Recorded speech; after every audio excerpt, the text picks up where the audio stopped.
This is the guidance film then for the answers for Cold War Topic 1, the origins of the Cold War topics on a page. As we go through the answers here, please make amendments as you go. Please be aware that the answers provided here are not exclusively the only ones, and that there is a degree of latitude in terms of what your answers can be. Firstly then, the three countries that formed the Grand Alliance were the US, the USSR, and the UK. Collectively, they were known as the Grand Alliance. Two consequences of the Tehran Conference: they agreed to cooperate to defeat Hitler, and that the Soviet Union would declare war on Japan after defeating Germany. Two consequences of the Yalta Conference: the partition of Germany into zones of occupation, and that Stalin would be allowed to dominate Eastern Europe if he held democratic elections. Two consequences of the final conference at Potsdam: the United States was angry over Stalin's takeover of Eastern Europe, and the USSR was angry about not having been told directly about the development of the atomic bomb. Stalin and Truman fell out over this. Roosevelt's death increased mistrust between Stalin and Truman, because Truman takes over and Truman didn't trust Stalin. He didn't know him. And what weapon did Truman use in 1945? He used the atomic bomb on Hiroshima and Nagasaki. What then developed between the two sides after the use of the atomic weapon was the arms race. The Americans led it initially, and the Soviets attempted to keep up. Early rivalry. What political system did the US have? It had democracy, and the Soviet Union had communism. What words describe the increasing feeling between each superpower? Mutual suspicion. Neither trusted the other. As that suspicion increases, the Novikov telegram accused America of wanting to achieve world military domination. What did the long telegram tell Truman? It told Truman that communism was an enemy that could not be trusted. What SS describes Stalin seizing control over Eastern European countries? That was his creation of satellite states in Eastern Europe on Russia's border. Once in control of a country, what did the communists do?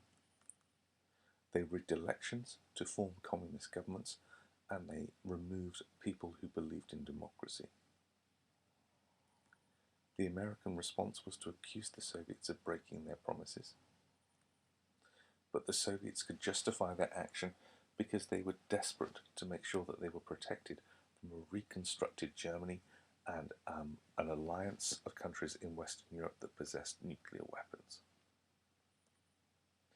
The Americans responded with the Truman Doctrine, ending America's isolationism and determined to contain communism.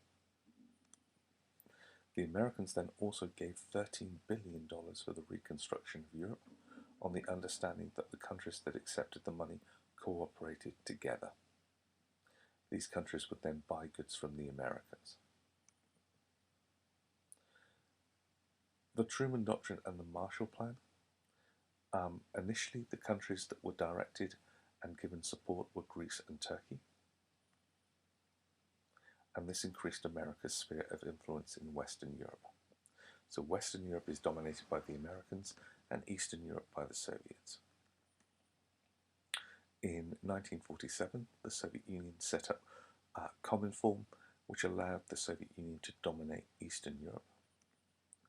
And they also set up Comecon as their own rival to the Marshall Plan to coordinate the economies of Eastern Europe to rebuild themselves and support the Soviet Union. And the country and the city at the heart of the Cold War was Germany, because Germany, along with the city and its capital of Berlin, was divided between both sides, divided into zones of occupation. These divisions would become permanent, and Churchill called them the Iron Curtain.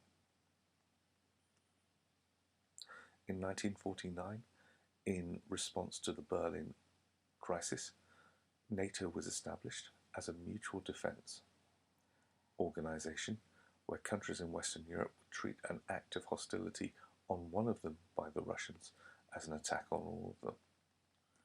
In 1955, the Soviet Union established the Warsaw Pact along exactly the same lines.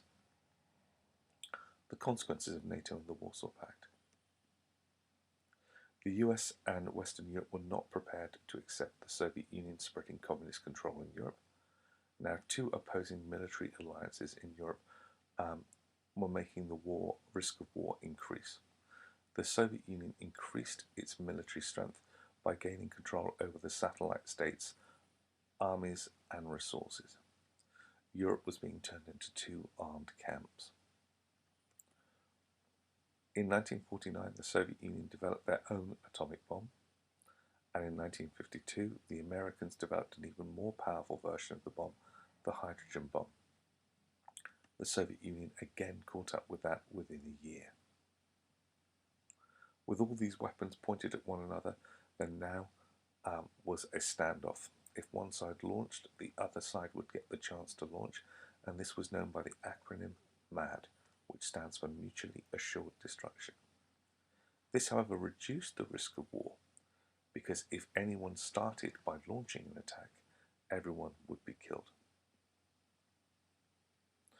Case Study 1, Germany and Berlin. What did the Allies agree would happen to Germany after the war when they met at Yalta? They agreed on the partition of Germany and Berlin into 4 zones. Why was the division of Berlin into 4 zones a particular problem? It's because West Berlin, controlled by the British, the French and the Americans, would be inside Eastern Europe. What did the USA want to see happen to Germany in the future? Well, the West wanted Germany to become a strong, democratic country. And the Americans, in establishing the Marshall Plan, encouraged this to happen. This allowed West Germany and West Berlin to rapidly rebuild after the war. West Berlin, however, was surrounded by East Germany, which was far, far slower to develop. What action did the US take in 1948 that upset Stalin?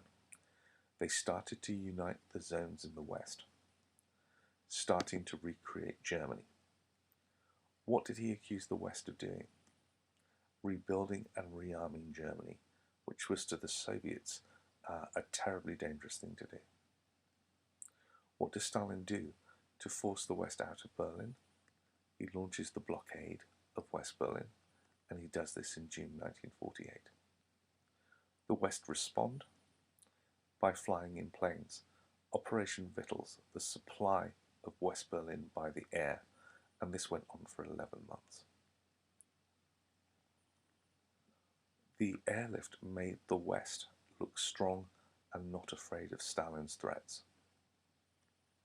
It made, however, Stalin look weak, ineffective, and aggressive. After Stalin called off the blockade, 2 countries were therefore formed out of the former 4 zones of occupation in Germany. These were the FDR, the Federal Republic of Germany, which was capitalistic and democratic, and the East Germans, the German Democratic Republic, which remained communist. In Hungary, the leader was Rákosi, and his nickname was the Bold Butcher, because he ruled that country with fear and terror. What resource was taken away from Hungary? Food, and consequently, Hungarians suffered from low and poor living standards. After Stalin's death, Khrushchev takes over, and Khrushchev undertakes a policy called De-Stalinization. Most Hungarians hoped, as a result of Khrushchev's secret speech, that the Soviet Union would relax its control over Hungary. And in 1956, there was a revolt against communist rule in Hungary. A new leader was elected in Hungary called Nagy, and he wanted Hungary to leave the Warsaw Pact. That Hungary would hold free elections, which will allow non-communist government to be elected. He believed that Hungary should have the protection of the United Nations to protect them from the Soviet Union. The Soviet response, however, was firm and violent. The Hungarians revolted following food shortages, and they attacked the security police and pulled down statues of Stalin. Nagy said that Hungary would leave the Warsaw Pact, and then on the 8th of November, the Soviet Union invaded Hungary. 1,500 Hungarians were killed, and the United States accepted 80,000 Hungarian refugees, but did not offer any military assistance because of the fear of nuclear war and promises made at Yalta. Nagy was arrested and executed, and he was replaced by Kadar. The consequences were that many European countries and the United States boycotted the Moscow Olympics.